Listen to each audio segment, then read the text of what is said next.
Hello friends, आइए जानें extrude के बारे में। एक्सट्रूड से इस तरह के आप 3D ऑब्जेक्ट बना सकते हैं। तो जानेंगे 3D ऑब्जेक्ट कैसे बनेंगे। तो एक्सट्रूड को जानते हैं। एक्सट्रूड में हमारे पास 6 तरह की पोजीशन मिलती है। पहले जानते हैं कि एक्सट्रूड कमांड किस तरह से अप्लाई किया जाता है। जिस भी ऑब्जेक्ट पे आपने एक्सट्रूड कमांड चलाना है उसे आप सेलेक्ट करें और यहां से एक्सट्रूड कमांड ले लें। ये रहा एक्सट्रूड। और ऑब्जेक्ट पे सेलेक्ट करके आप इस तरह से डायरेक्शनल माउस को चलाएंगे तो आप देखेंगे आपको इस तरह की ये आइकॉन्स नजर आएंगे। इनका मतलब है, इसको बोलते हैं वैनिशिंग पॉइंट। ये जितना मर्जी आप दूर ले आ सकते हैं और इस तरह से पोजीशन कर सकते हैं। जिस डायरेक्शन में आप वैनिशिंग पॉइंट रखेंगे उसी डायरेक्शन में 3D बनेगा। आप नीचे की तरफ भी बना सकते हैं इस तरह से। डायरेक्शनल आप वैनिशिंग पॉइंट को सेट कर सकते हैं। दूसरी चीज आती है डेप्थ। ये जो स्लाइडर है इसे आप पकड़ के जब आप चलाएंगे तो ये डेप्थ है कि जो इस 3D ऑब्जेक्ट को बनाती है।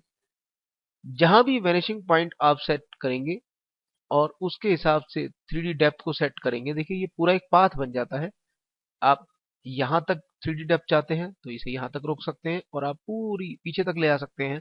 तो ऐसे लगता है जैसे दूर क्षितिज से, जैसे कहते हैं ना धरती आकाश एक जगह पे मिल जाती है, वहां से लेके सीधा आपका ये ऑब्जेक्ट इस तरह से ड्रा हो जाता है। ये हमें 6 तरह के पोजीशन देता है।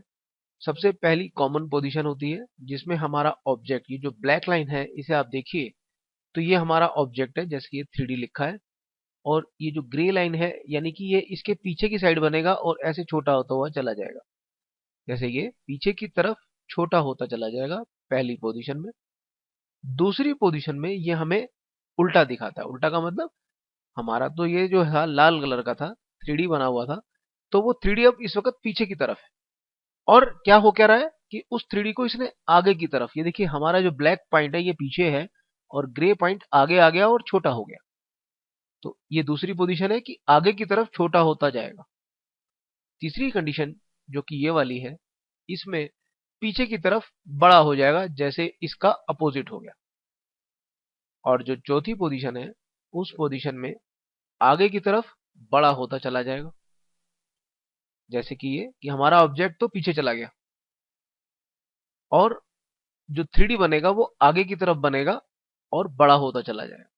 ये जो दो पोजीशन है इन्हें पैरेलल बोलते हैं। और इसमें भी एक बात कॉमन है, जैसे इनमें था कि ऑब्जेक्ट आगे 3D पीछे बनेगा और इसमें ऑब्जेक्ट पीछे चला जाएगा हमारा और 3D आगे की तरफ बन जाएगा, जैसे कि इसमें बन रहा है। पर इसमें क्या बात है कि इसमें क्षितिज की तरफ जाके ये बारीक यानी छोटा होता चला जाता है या बड़ा होता चला जाता है, पर इसे पैरेलल बोलते हैं। ये जितना बनेगा बराबर ही बनता चला जाएगा। ये देखिए ये बराबर ही जाएगा, कोई फर्क नहीं पड़ रहा छोटे बड़े का। जैसे यहां पे है वैसे ही पीछे तक चला जाएगा।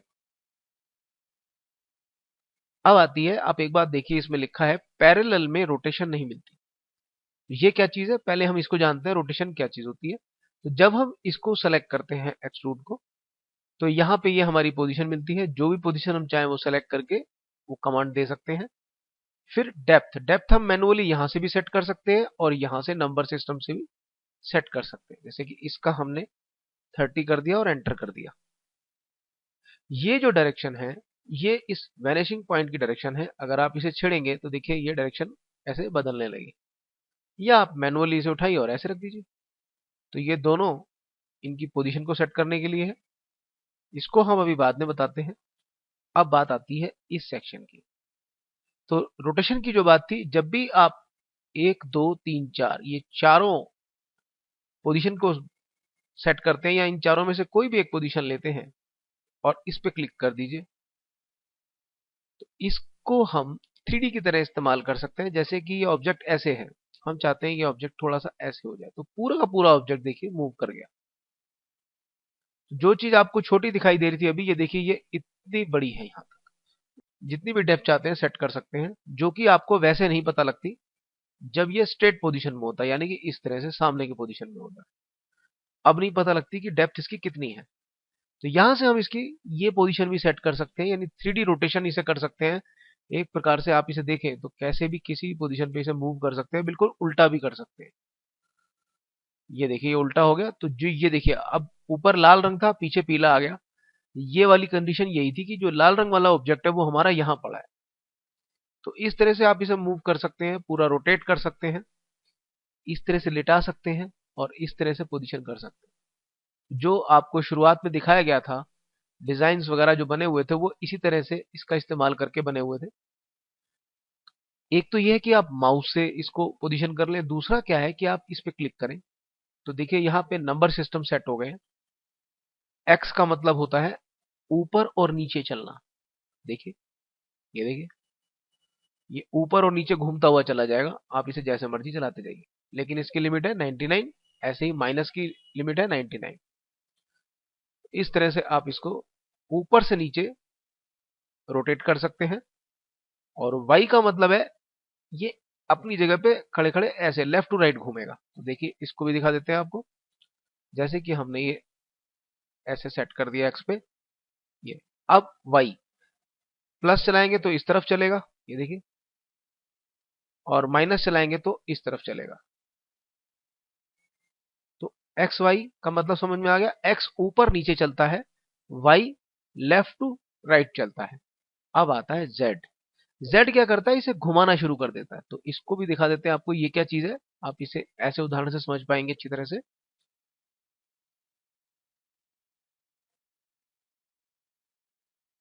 ये ऐसे घूमना शुरू हो जाता है, जैसे हम किसी भी ऑब्जेक्ट को सेलेक्ट करते हैं ऐसे, और डबल क्लिक करने के बाद ऐसे रोटेट करना शुरू कर देते हैं। देख रहे हैं आप, ये इस तरह से घुमाना। तो इसको हम तीन तरह से घुमा पाते हैं। इसको हमने सेलेक्ट किया ये, और ये 3D में आके यहाँ पे, तो यहाँ पे जो Z है ये देखिए ये ऐसे रोटेट कर रहा है। तो जैसा आप पोजीशन चाहें वैसा आप सेट कर सकते हैं। अभी आपको इसके कुछ उदाहरण हम दिखाते हैं आपको कैसे सेट करते हैं। अब बात आती है इसकी कलर्स की। ये कलर, जो कलर हमने डाला है वही कलर ग्राउंड पे ले लेगा। जो भी कलर आप डालेंगे, जैसे आपने ग्रेडियंट भी डाला तो ग्रेडियंट भी ग्राउंड पे वही एप्लीकेबल हो जाएगा। लेकिन आप कुछ चेंज चाहते हैं तो आप इस पे क्लिक कीजिए। यहाँ दो ऑप्शन है हमारे पास। पहला ऑप्शन स्ट्रेट कलर, जैसे इसमें येलो मिल रहा है, आपने जो चाहे कलर दे सकते हैं आप। तो ये कलर कौन सा है, एक्सट्रूड वाला, जो एक्सट्रूड कमांड अप्लाई हो रहा है वो वाला। और ओरिजिनल कौन सा है, जो हमने ऑब्जेक्ट बना रखा है उसमें लाल कलर है। इसके अलावा हम इसमें शेडिंग दे सकते हैं। तो शेडिंग में फ्रॉम यानी रेड से लेके ब्लैक तक जाएगा। आप उल्टा करना चाहे उल्टा कर लीजिए। आप चाहते हैं पहले ब्लैक आ जाए और बाद में रेड आ जाए, तो इस तरह से भी ये एप्लीकेबल हो जाएगा। अब इसको हम जो आउटलाइन है नन कर देते हैं, और आप देखिए इस तरह से आप 3D की शेप बना सकते हैं। तो ये था एक्सट्रूड के बारे में जानकारी। अब एक चीज और है हमारी कि एक्सट्रूशन बेविल्स। इसको अगर हम सेलेक्ट करते हैं और यहाँ पे ऐसे इसको पोजीशन करते हैं, तो पहले तो यूज बेविल को ऑन करना है। तो ये इनर यहाँ पे इसको बेविल को हमें दे देगा। तो इसको हम आपको यहाँ दिखा देते हैं। जब हम इस तरह से करेंगे तो आपको समझ में आएगा कि बेविल ये इसके अंदर भी एक उभार दे देता है। ये देखिए ये गोलाई सी आ गई, तो ये बेविल की वजह से आई है। आप इसे सेलेक्ट करें और यहाँ पे बेविल को आप सेट कर सकते हैं। इनसे आप पोजीशन सेट कर सकते हैं। ये देखिए ऊंचाई कितनी करनी है, आप बहुत कम भी कर सकते हैं। ये देखिए इसको हम ऑफ कर देते हैं। लाइटिंग की, ये जो एक्सट्रूड बन रहा है इसमें जो शेडिंग क्रिएट हो रही है, इस पे कोई ना कोई लाइटिंग का असर पड़ता है। तो यहाँ तीन तरह की लाइटिंग हमें मिली है। वन, ये लाइट हो गई। आप इस लाइट को कहीं भी सेट कर सकते हैं, यहाँ पे, यहाँ पे, नीचे की तरफ, कहीं भी। तो जैसे कि ये सर्किल को ध्यान से देखें तो इस पे बताया गया कि लाइट अब यहाँ से पड़ रही है ऊपर से, ऐसे इस पे ऊपर से पड़ रही है। लेकिन ये एप्लीकेबल किस पे होगी, जो एक्सट्रूड है उस पे। ये जो हमारा टेक्स्ट मैटर है उस पे नहीं एप्लीकेबल होगी। ये सिर्फ एक्सट्रूड की शेडिंग के बारे में बात हो रही है। देखिए हमने यहाँ पे लाइट डाली तो यहाँ देखिए सारे हिस्से लाइट आने लगे, और जो इधर की तरफ है वो डार्क हो गए। हम चाहते हैं यहाँ भी लाइट दे दें, तो ये एक 2 नंबर बनाया और इसको हमने इस तरफ सेट कर दिया। तो इसने लाइट यहाँ दे दी और इसको हमने कम कर दिया। आप ये समझ लीजिए कि हमने 2 बल्ब लगा दिए, एक बल्ब इधर और एक बल्ब इधर, और ये हमारा ऑब्जेक्ट है। तो एक बल्ब इधर लगा, उसने लाइट दे दी, और एक बल्ब इधर लगा तो उसने भी लाइट दे दी। तीसरी लाइट भी ले लीजिए आप, तीसरी लाइट भी आप यहाँ कहीं नीचे की तरफ दे सकते हैं। तो अब की बार ये बल्ब नीचे की तरफ से लग गया। ये है उसकी लाइट का कंट्रोलर। आप चाहते हैं लाइट तेज ना हो, हल्की हो जाए, तो आप इसे कम कर दीजिए। कौन से नंबर की लाइट कम हो रही है? 3 नंबर की। जो ब्लैक है वो सिलेक्टेड है। अब हमने 1 नंबर सेलेक्ट किया, उसकी लाइट भी थोड़ी सी डिम कर दी, और इसकी लाइट भी, ये ऑलरेडी हमने डिम ही की हुई है, इसको तेज करके देख लेते हैं। ये देखिए, इस तरह से इसकी कलर पे असर पड़ता है। यूज फुल कलर रेंज अगर ऑफ कर देंगे तो जो लाइट की इंटेंसिटी है उस पर असर पड़ेगा। आप देखिए, यूज फुल रेंज में हमें लाइट के सारे कलर मिलते हैं, तो ये सेलेक्ट जरूर रखिएगा। और इंटेंसिटी का मतलब है कि आप जिस कलर को सेलेक्ट किया हुआ है, आपने जिस नंबर को सेलेक्ट किया और जो ब्लैक है, उसकी लाइट की पावर को बढ़ाना या घटाना करता है। ये देखिए, इस तरह से लाइटिंग इफेक्ट डाली जाती है। अब बात आती है कि हमने ये इस तरह का 3D डिजाइन बनाया, इस तरह से इसे सेट किया, ऐसे हमने इसे रखा, यहाँ पे किया। अब हमने एक ऑब्जेक्ट और बना लिया। अब आप चाहते हैं कि ये जो टाइप हमने बनाया है, इसे भी हमने रेड ब्लू कर दिया बल्कि, और यही वाला इफेक्ट इस पे भी डालना है। तो आप क्या करेंगे, एक्सट्रूड टूल लेंगे, कुछ मत कीजिएगा, ये कॉपी कमांड को सेलेक्ट कीजिएगा। अब उस, ये देखिए तीर आ गया, इसको वहां निशाना लगाइए जहां पे जिसका हमने कॉपी इस पे लगाना है। जैसे ये वाला एक्सट्रूशन चाहिए था तो क्लिक करिए, ये एज इट इज इस पे एप्लीकेबल हो जाएगा। ये देखिए, शिफ्ट पेज अप से या शिफ्ट पेज डाउन से इसको आप पोजीशन कर सकते हैं। शिफ्ट पेज अप से ही हमने नीचे किया, और इस तरह से हम इसकी सेटिंग कर सकते हैं। अब एक बार डिजाइन हमारा सेट हो गया तो हम इसकी डुप्लीकेट करके अलग रख लेते हैं, और यहाँ पे जो एक्सट्रूड दिया है उसको हम अब ब्रेक भी कर सकते हैं। तो अरेंज में गए और ब्रेक एक्सट्रूड एक पार्ट, इस तरह से क्या होगा, ये दोनों पार्ट अलग हो जाएंगे। नंबर 1। नंबर 2, आप चाहते हैं कि हम इस पे एक्सट्रूड कमांड देना ही नहीं चाहते, हटाना चाहते हैं, तो आप बस इस पे क्लिक कर दें, तो इससे क्लियर एक्सट्रूजन हो जाएगा। ये देखिए, कंट्रोल जेड करते हैं, वापस आते हैं, यहाँ पे आके देखते हैं कि हमने अब ये तो हटा दिया, तो क्या मिलेगा हमें, इस तरह से हमें इसके छोटे छोटे पीस मिल जाएंगे। ये देखिए, ये अनग्रुप ना करें तो ये पूरा सिलेक्शन हमें ऐसे मिल जाएगा, और इसमें हम चाहें तो अपने हिसाब से कोई कलर भी दे सकते हैं और ग्रेडियंट भी डाल सकते हैं। इंटरेक्टिव टूल्स डाल देते हैं, ये देखिए। और अब इस ऑब्जेक्ट में भी हम अलग से अपनी ग्रेडियंट को डाल सकते हैं। तो डिजाइन तब ज्यादा रियलिस्टिक बनता है जब हम इस पे ब्रेक करके काम करते हैं।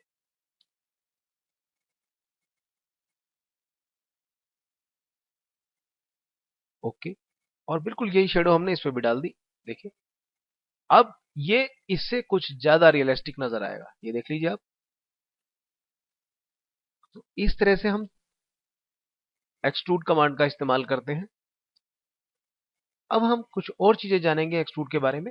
ये हम एक डुप्लीकेट कर देते हैं, और इसकी ये हम बी कर देते हैं, और कलर इसका हम ये कर देते हैं। इसी तरह से यहाँ पे इसे रखते हैं, सी कर देते हैं, और इसका कलर हम इस तरह का कर देते हैं। देखिए, एक ऑब्जेक्ट हमने बनाया, एक्सट्रूड कर दिया, और इस तरह से हमने इसे अप्लाई कर दिया। शेडिंग में गए, यहाँ पे गए, और ये शेडिंग हमने इस पे अप्लाई कर दी, ओके कर दी।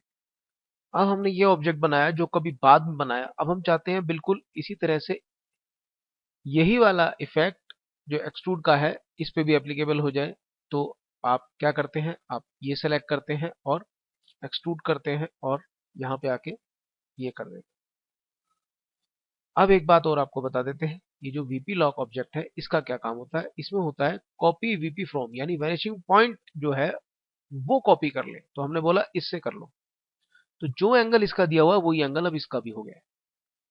तो अब आप देखिए, ये और ये दोनों एक ही उस पे चले गए। ये देखिए, दोनों का वैनिशिंग पॉइंट एक ही बन गया। अब हमने कहा इसका भी यही करना चाहते हैं हम, तो हमने एक्सट्रूड तो दे दिया और इसका वैनिशिंग पॉइंट भी हमने कॉपी फ्रॉम दिस कर दिया। तो ये वाला भी अब देखिए सबके वैनिशिंग पॉइंट एक ही हो गए। इससे क्या होता है कि ऑब्जेक्ट अब कहीं भी बने इस तरह से इफेक्ट उसको मिल जाएगा और आप देखिएगा कितना रियलिस्टिक चीजें आपकी बनती हैं।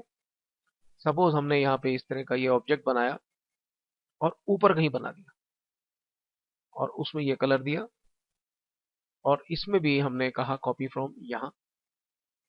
और अब इसका पहले देखते हैं। देखिए इसका वीपी तो जो वैनिशिंग पॉइंट है बहुत दूर है, इसको हमने यही कमांड दिया कि वैनिशिंग पॉइंट कॉपी कर लो कहां से, किसी भी इसमें से। तो देखिए अब ये जॉब कैसे बना, इसका सबका वैनिशिंग पॉइंट एक ही बन गया।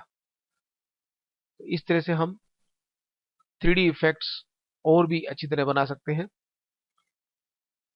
किसी भी टूल की अच्छी तरह जानकारी होना ही काफी नहीं होता है। डिजाइनिंग के अंदर तो जितनी भी चीजें हम जानते हैं, रंग को, शेडो को, पर्सपेक्टिव को, एक्सट्रूड को, इनको मिला के जब हमें इस्तेमाल करना आ जाता है तभी हम एक बेहतर डिजाइन बना पाते हैं। तो आइए दिखाते हैं कि वो डिजाइन कैसे बनाए जाते हैं। ये डिजाइन हमने कोरल ड्रा में बनाया है और जो चीजें अभी आपको बताई उन सभी का इस्तेमाल करके। सिर्फ एक्सट्रूड से ही कोई काम नहीं बनने वाला है। तो हमारा आपको यही कहना है कि डिजाइनिंग को सीखना जरूरी है बजाय इसके कि टूल पे ध्यान दिया जाए।